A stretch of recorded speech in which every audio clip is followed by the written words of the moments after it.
Hi, hello. Welcome to Slooh Space Camera. I'm Paul Cox, talking to you from. Talking to you from the UK, and tonight we're controlling Slooh's telescopes in Mount Tatey. This is going to be quite an informal show, and it's actually going to be the start of a few of these that we're doing throughout this month. And I want to do a little bit of different stuff tonight, because we often make these Slooh live broadcasts. We do quite a few of them, and quite often we kind of launch straight in to the Hangout without actually really giving people some advice on how to view it properly and stuff like that. So I'm going to start off and just do a little bit of that before we actually take a look at Jupiter, which is looking absolutely fantastic tonight, with two of its moons transiting across the face of it. So anyway, listen, what I'm going to do is I'm going to screen share for a little while to show you a few things about how to view our live events, and also I'm going to show you a little bit about Slooh, and I'm also going to talk to you about our really, really exciting project, which is called Slooh My Sky. It's going to be an absolute sea change in how people can use our robotic telescopes, but we'll go into that a little bit more later on. So I'm just going to set up a screen share here. Do excuse me, this is only the second one I've done of these single-handed, so if I have any tech issues, bear with me.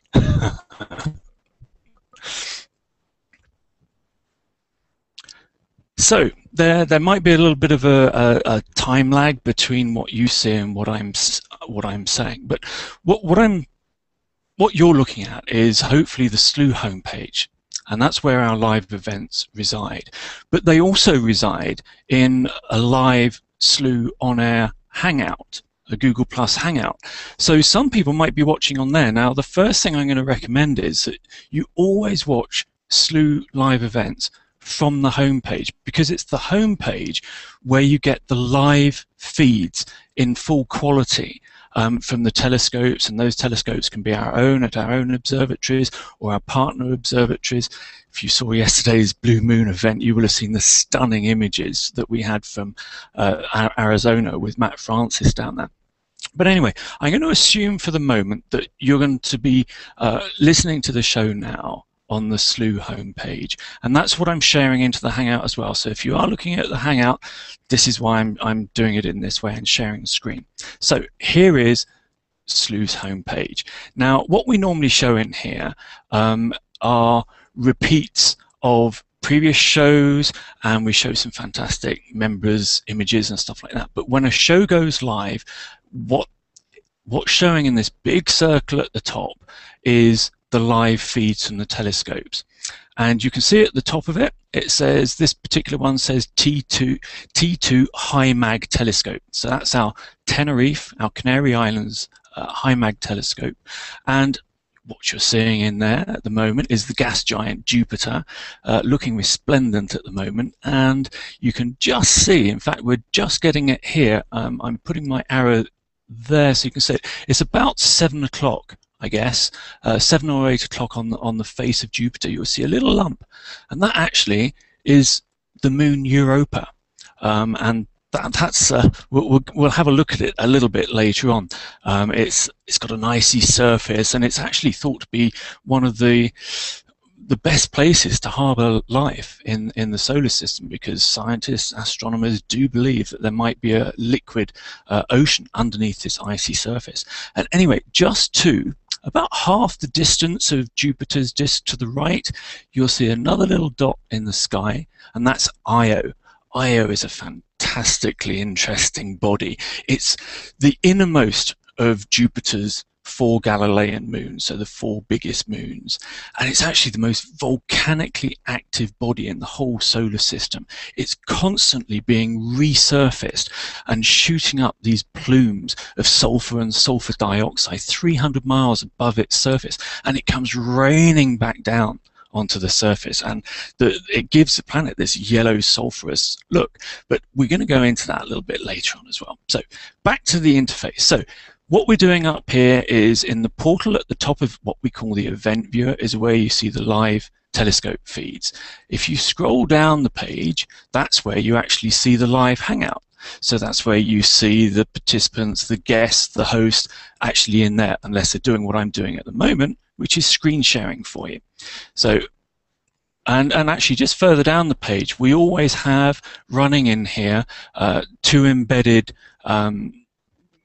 YouTube videos, and the ones that are on here at the moment, one is about our Operation My Sky, which is this mobile app that's going to change the face of what we do, and we put other popular live shows that we've done in there as well. So I'm going to scroll back up to the top of the page. So this is the Slooh homepage, don't forget, and above the viewing portal you'll see 2 little arrows. And if you can click on those, everybody can click on those, and it takes you to another telescope view. So I've just clicked on it, and it's taken us to what we call the T2 Wide Field Telescope. So this is another telescope at our Canary Islands Observatory. It's a high-altitude, world-class site. It's an absolutely fantastic place to have telescopes. We have something like 70–80% clear nights there. And the seeing, that is the movement of the atmosphere, is near perfect, or as perfect as you can get. Now this one, the view that we're looking at now is a wide field view of Jupiter. Jupiter just looks very, very white. It's the large dot. And the other things that we can see, there are 3 other dots. One just to the right, that's the moon Io. We can't see Europa because Europa is just transiting across Jupiter's disk at the moment. And then the 2 other dots on the left are Ganymede, the closer of the 2, and Callisto, the further of the 2. So that makes up what's called the Galilean satellites, and it's often lumped together into being called the Jovian system. So you've got Jupiter, the gas planet, and you've got 4 of its primary moons. They're called the Galilean moons because Galileo was the first person to see it. I'll digress a little bit here. If you don't have to own a good telescope. You can have a tiny little telescope, a toy telescope, or any pair of binoculars. I've actually done this with a kid's pair of play binoculars. If you point it towards Jupiter, you'll actually be able to pick out these little pearls of light on either side, and that'll be the Galilean moons. So I'll tell you a little bit later, before the end of the show, where you can find Jupiter if you've got a pair of binoculars or a small telescope, so you can have a look at the Galilean moons. Back to where we're going, I'm going to show you, we're going to go to other feeds up here. So I'm clicking on the little arrow at the right. This one is not a fantastic view tonight. It's called our all-sky camera, and this is a camera that we have in Tenerife, and it gives us a 180-degree view of the sky. And unfortunately, it was a little bit dusty out there last week, and the lens has got a little bit of dust on it, which is really made to look horrible by what was the full blue moon from last night, and that's kind of distorting what we're seeing in that image. But usually what we see there are all of the constellations. We see the Milky Way going over, and actually there's a larger version of that image where we see the domes open, and we actually see the half-meter telescope moving around in that view. So it's a great view to look at if you're a member of Slooh. I thought I'd pop it in here as another feed, just out of interest, so that I could show you kind of what's available at the Tenerife Observatory. I'm going to click the arrow again, and I thought this would be interesting because we'll talk now a little bit more about Jupiter, because this is kind of the Jupiter show. And I thought it would be interesting to just have a look to see the size of this body. It's the largest planet in the solar system, second only to the Sun in size, and actually its mass is greater, I believe. You can correct me if I'm wrong. Right? Bob Berman is our fantastic expert in astronomy, so do correct me if I'm wrong. But Jupiter's mass is actually greater than all of the other planets combined together. So it's an absolutely massive body, and actually sucks in asteroids, comets, and all sorts of objects that could impact Earth. So it's actually a bit of a vacuum cleaner as well. But what we're seeing in this graphic, and if you're on the home page, then you can click to the graphic so you can see it in full detail. If you're in the Hangout, you can only see it in the video screen share that I'm doing. Top left is showing the Sun, not all of the Sun. It's showing the size of Jupiter in comparison to it, and there's a tiny little dot just to the bottom right of Jupiter, and that's the size of Earth. It's an absolute pinprick in comparison to the size of Jupiter. Then we can see, how many Jupiters it would take to fill up the Sun in the right-hand top image. And then we're looking at how many Earths would fit across the surface of Jupiter, bottom left. And you can see, I think I've got another image coming up, that the size of Earth isn't even as big as Jupiter's great red spot. This is the tremendous storm that's been raging on Jupiter for over 100 years. Ever since Jupiter was first spotted, people have watched in amazement and seen this giant storm occurring on Jupiter, and we can actually see that in some of the Slooh images as well. Unfortunately, it's just moved out of view tonight, but I'm doing a few other Jupiter shows this month. In fact, I'm doing quite a few, so we're going to follow Jupiter all of this month, and in some of those the great red spot is going to be facing the Slooh telescope, so we're going to see that transit across the planet as well. The bottom right is just showing you the size of our moon in comparison to the Earth, because I'm going to click onto the next graphic that I've got, which is an Io size comparison. So Io, don't forget, is the small dot that we're seeing at the moment just off to the right of Jupiter's disk. It's the volcanic one, and you can see in this image it's yellow, and that's this sulfur and sulfur dioxide that's been spewed out from the moon and is resurfacing the moon all the time. Now, the reason why it does that, I think I said at the beginning, Io is actually the innermost moon of Jupiter, and it's the tidal forces, it's the gravity of Jupiter and the other moons pulling and pushing on Io, which is constantly heating up the interior of the moon, and that's why all of this volcanic activity is occurring. As I said, it's the most volcanically active body in the whole solar system. It's a fascinating thing. But anyway, look, what you can see there is it's actually virtually it's the same size as our moon.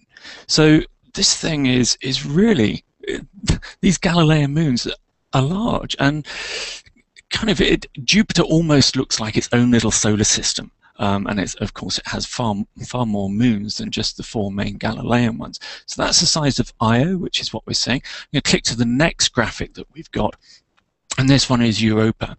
Now, excuse me, I'm just going to have a drink.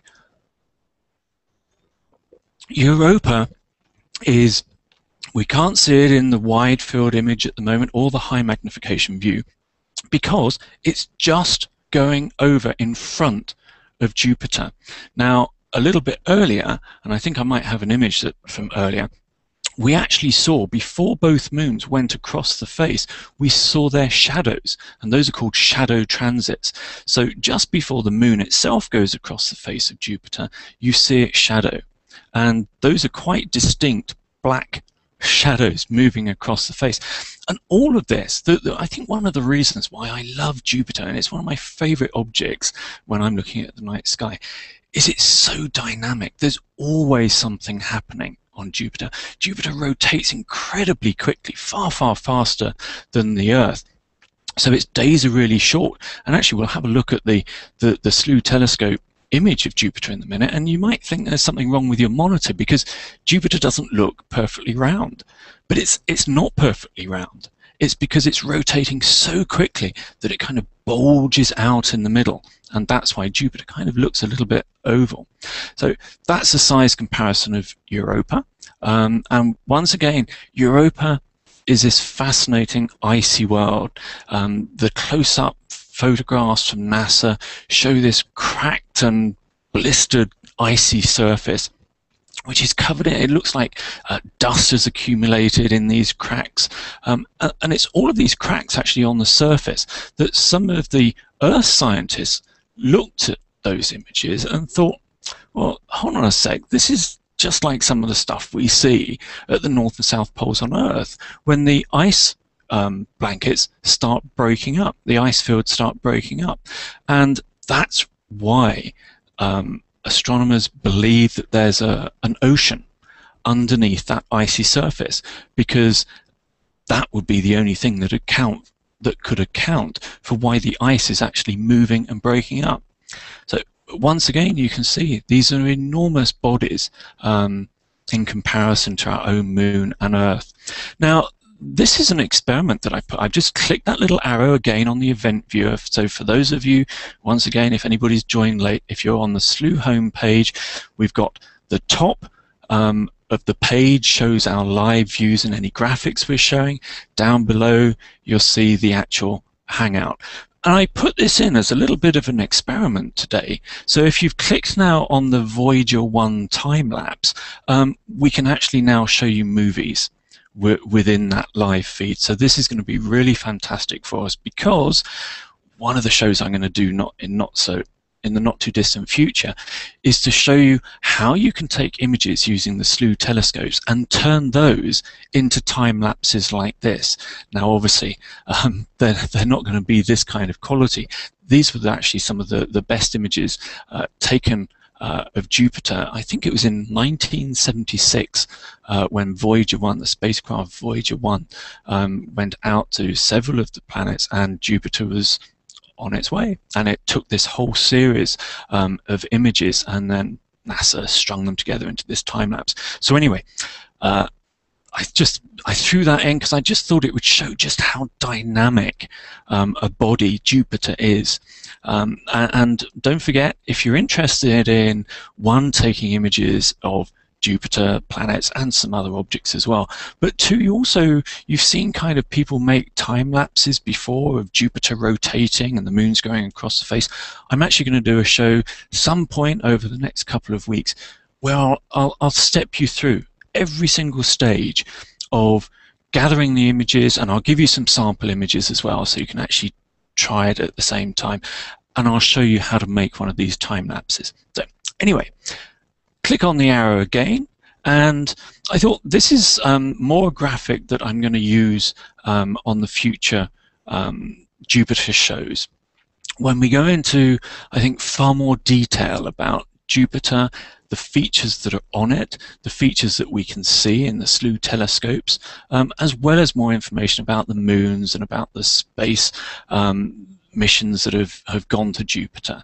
But this is a graphic. If you're watching only in the Hangout, this is where you're not going to be able to see the detail which you require. So say again, please always watch a Slooh live event on the Slooh homepage, because that's where you're going to see the images at their best detail. This is a fantastic little graphic from NASA, and it shows the main features, and it's the main belts and zones on Jupiter. So you can see, in fact you saw on that little animation from the Voyager animation, these belts are kind of going in opposite directions and whipping up these enormous storms, just like the Great Red Spot, which you can see there. Now all of these features, they actually come and go. They do change over time. White storms pop up. There are all sorts of other smaller features that pop up that we'll go into on some of the future shows. And these belts tend to change color and get darker or lighter. And this can happen over a period of days. It's not even weeks or months. It can happen over a period of days. And in recent years, actually, sorry, not in recent years, but certainly last year, maybe the year before, the Great Red Spot has actually, well, it's kind of gone a more pinkish orange rather than great red. So it's got a lot paler, which does make it a lot more difficult to see sometimes. But we'll see on some of the future shows. I'll run a show specifically when the Great Red Spot is visible, and we'll see that in some of the live images. So I've got one other graphic here, and this, I think, this puts Jupiter into perspective, doesn't it? So if you're on the home page, go to the graphic that I've called Earth versus Great Red Spot. And this is just showing this. It's a to-scale graphic, and it's showing the size of the Earth would actually fit within the Great Red Spot. Jupiter is an enormous body, and don't forget, it's this Hoover. It's the vacuum cleaner of the solar system. Comets that come in from way out in the solar system often will get diverted and pulled towards Jupiter. Otherwise, they could head for Earth. And in fact, we've got a fantastic live show coming up. I'm sorry to digress, but we've got a fantastic live show coming up. It's on the night of the 13th and 14th of September. You've got to watch it. On the 26th of August, a new asteroid was spotted, was discovered. It's quite large as asteroids go, and it's actually been classified as a potentially hazardous asteroid. And I'll go into that in more detail on that show. But basically, this thing it was only discovered, literally a few days ago, and it's making its closest path to Earth on the 13th and 14th of this month. So this is a huge asteroid, and we've only discovered it a few days or a couple of weeks before it's making its close path to Earth. And this still surprises me. And in fact, we covered one a couple of months ago where it was discovered only 5 days. This asteroid heading towards Earth in its orbit around the Sun was only discovered 5 days before it made its closest approach to Earth. So you kind of watch these Hollywood films, Armageddon and things like this, Deep Impact, and actually there's some reality in there. It's not just scaremongering. It's not just Hollywood scaremongering. These asteroids are still being discovered, even though there are probably more eyes and telescopes pointed towards the sky than ever before with these automated sky surveys, which have been set up deliberately to find this kind of object. So even with all of those surveys going on at the moment, we're still finding them when they're really already quite close to Earth. So anyway, Jupiter helps us out a lot of the time because it sucks these things up. Its gravity is so strong it pulls them all towards it and hopefully away from Earth. So I'm just going to click on the little yellow triangle again on the home page. So this is, you can do this if you're watching on the home page. You can just flick through those little triangles and it shows you all the different telescope feeds and any of the graphics that we're showing. And the one that I'm showing at the moment is actually a black and white image. This is from it's live from one of the telescopes at our Canary Islands Observatory. And what happens is with astronomical images, they don't usually come in straight away in color because they're taken through several filters and then combined to make a color image. And you just saw there, it flicked into color. And that was when all three images, the red, green, and blue filtered images, are combined together to show you a color image. Now, what's called the seeing is how still or turbulent the air is above the telescope. So the seeing is not great tonight. And the other thing is, Jupiter's really quite low at the moment. I started imaging this about an hour ago when it was only 14 degrees in altitude above the horizon. And obviously the more horizon you look through, the worse the image. But the good news is that Jupiter is rising earlier and earlier every evening. So it's getting higher and higher in the sky. And actually, what I've done tonight is, if you're a Slooh member, you got a treat. We've got a whole hour now of Jupiter missions. So if anybody wants to do a time-lapse, keep snapping those images because you're going to be able to build a fantastic time-lapse. And after this show, I've actually scheduled Jupiter missions every 15 minutes tonight. So we'll see the quality of the image will get better and better and better as Jupiter climbs up in the sky. So back to what we're looking at. So we can see some of the features here. North equatorial belt, south equatorial belt. We can see some barges as well. Those are little darker dots and other features on there. It's not clear enough tonight to see any of the new white storms that are on there. And in fact, it's a little bit too blurry as well, I'm afraid, to see Europa. Europa is, looking at this image now, you'll see on about a third of the way up Jupiter's disk is the darkest belt. It's a kind of browny orange belt. And Europa, the moon, is about a fifth of the way along that at the moment.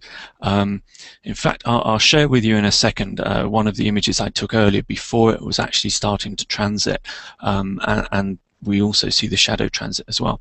And you can see on that same image just to the right there's a tiny little dot, and that's the moon Io. Io and Europa are the two moons that transit Jupiter most often, and that's because they've got the smallest orbits. They're really close in to Jupiter, so they orbit quite quickly. The other Galilean moons, Ganymede and Callisto, have far larger orbits, so it's rarer for them to transit. But what I've done this month, I've looked at all of the orbits for the whole of September, and I've picked out events, so keep an eye on the homepage because we've got more live Jupiter events. Now, I'm just going to, I've only got 5 minutes left of the show, and I do want to try and keep on time. I'm just going to show you, click on one other image there, just to show you the wide field view again, where we've got Jupiter, we've got Io to the right, Ganymede is the first one on the left, and Callisto is further left. Now, you can carry on clicking those to your heart's content. This is an image. I hope you can see this. You might not be able to. I might have to change my screen share. Yeah, I'm just going to change my screen share. Excuse me 1 second.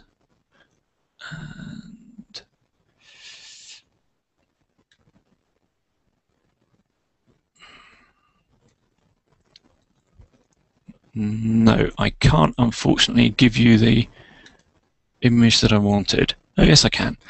So this is an image that I took earlier, and you can just see on this, you can see Europa just to the left before it started to transit the disk. You can then, to the right of the disk, see one of the moon's shadows. I need to check actually which one that is, so I won't tell you which one it is. I believe it's Io, but I could be wrong. And then you've got Io just off the face of Jupiter to the right.